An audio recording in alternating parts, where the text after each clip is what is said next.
Vamos agora analisar os princípios que devemos adotar para o design de habitats digitais. Para compreender as formas de design de habitats digitais, é fundamental analisar habitats digitais existentes, compreender os princípios pedagógicos e tecnológicos que lhes estão subjacentes, aprender a identificar e caracterizar as práticas instituídas subjacentes às comunidades que habitam o espaço do habitat digital. E ao perceber os princípios subjacentes a essas práticas, assentes em tecnologias que sustentam a interação e a colaboração entre os participantes, é importante também perceber as perspectivas de desenvolvimento desses habitantes. Estes elementos são essenciais com vista ao design de novos habitats digitais desenhados com fins específicos. É neste quadro que surge a necessidade de formular princípios para o design de habitats digitais. Estes princípios para o design de um habitat digital integram os elementos ou os ingredientes que permitem sustentar a comunidade que o habita. Um primeiro princípio estabelece que o habitat digital é construído a partir de metáforas conceptuais que os humanos utilizam e que são frequentemente fruto da sua experiência no mundo social. A ideia de metáfora conceptual pode ser ilustrada, por exemplo, na expressão compreender é ver, que é concretizada, por exemplo, quando nós perguntamos estás a ver, querendo evidentemente dizer estás a compreender, coloca-se a questão da visão com referência à questão da compreensão. Existe, portanto, uma projeção metafórica do domínio e estrutura do processo de visão no domínio da compreensão. Estas metáforas dão forma ao modo como nos expressamos e como pensamos e têm origem na nossa experiência física. Nos habitats digitais existe tipicamente uma variedade de metáforas. Um exemplo típico é a ideia de entrar numa aplicação ou num espaço computacional bem definido.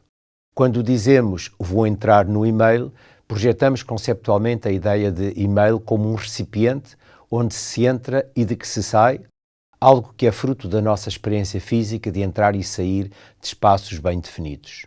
A própria conceptualização da organização dos espaços computacionais reflete o sentido metafórico do modo como os pensamos.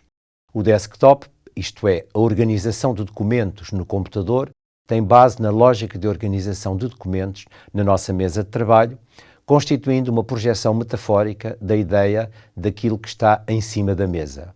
Estas metáforas são também muito visíveis na linguagem que utilizamos, por exemplo, quando dizemos o meu computador está infectado. Importamos a lógica da infecção dos seres vivos por vírus para o domínio computacional.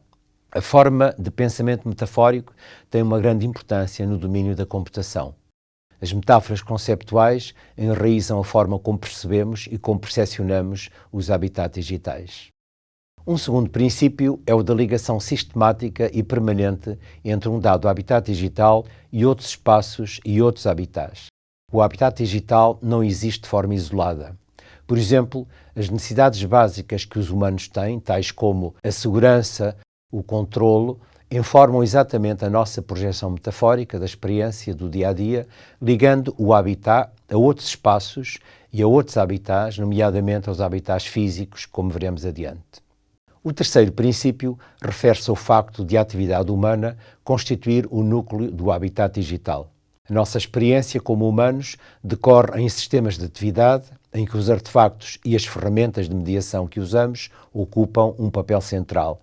É, por exemplo, o caso dos telemóveis, que constituem atualmente um artefacto de mediação extremamente poderoso na nossa atividade diária.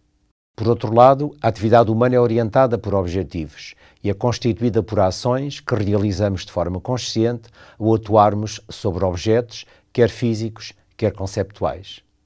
Realizamos também um sem número de operações que são ações automatizadas.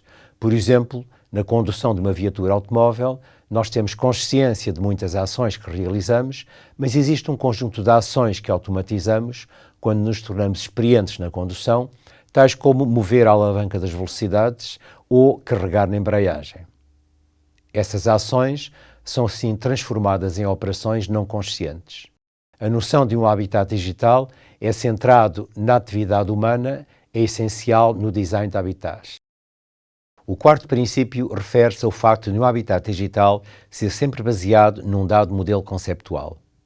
O modelo conceptual de base é o elemento mais importante e que distingue um dado habitat digital de outro qualquer ambiente digital suportado em tecnologias que tenha características de habitat e no qual exista interação entre as pessoas e o ambiente de uma forma dialética. A adequação e a robustez do modelo conceptual de base é muitas vezes aquilo que determina o sucesso no desenvolvimento e na qualidade do habitat digital. Um quinto princípio refere-se à ideia de que o habitat digital é baseado no mesmo tipo de conceitos que os habitats físicos. Os habitats físicos dos humanos constituem o alimento e a inspiração mais fortes na definição dos habitats digitais. Existe, portanto, uma continuidade entre o habitat físico e o habitat digital, embora eles cada vez mais se articulem e se expandam mutuamente. Apesar de, em muitas situações, conseguirmos distinguir o que são características de um e de outro, existe frequentemente uma partilha de conceitos entre o habitat físico e o habitat digital. Isso é exatamente um sinal do prolongamento metafórico a que me referi. Um sexto princípio refere-se ao facto de um habitat digital ter sempre características específicas que o distinguem de um outro habitat digital. Qualquer habitat digital tem sempre particularidades que emergem e decorrem da relação e da interação entre as pessoas e o seu ambiente digital. O sétimo princípio indica-nos que os habitats digitais têm elementos comuns a outros habitats digitais. Existe um conjunto de elementos transversais que nos permitem falar, por exemplo, de infraestruturas comuns aos habitats digitais. O mesmo se passa com os edifícios, que apesar de terem funções diferentes, um prédio de habitação, uma igreja, um supermercado, têm sempre algo que é estruturante e que nos permite classificar esse objeto como edifício. Trata-se, no fundo, de invariantes que podemos identificar numa dada categoria de habitats digitais. O oitavo princípio reforça o que foi dito anteriormente, indicando que os habitats digitais tendem a articular-se entre si e denotam continuidades com os habitats físicos.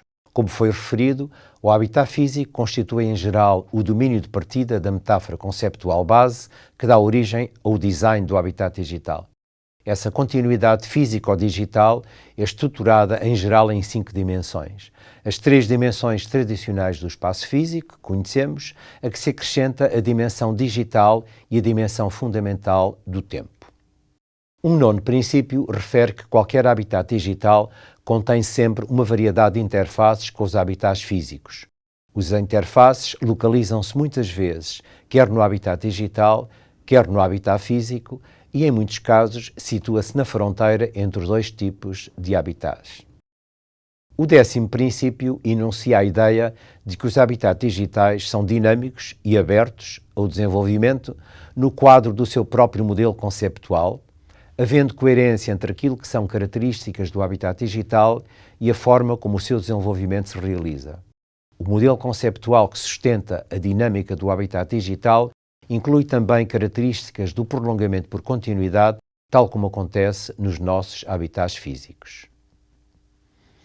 Temos assim um conjunto de princípios que é muito importante considerar ao pensar o design de habitats digitais.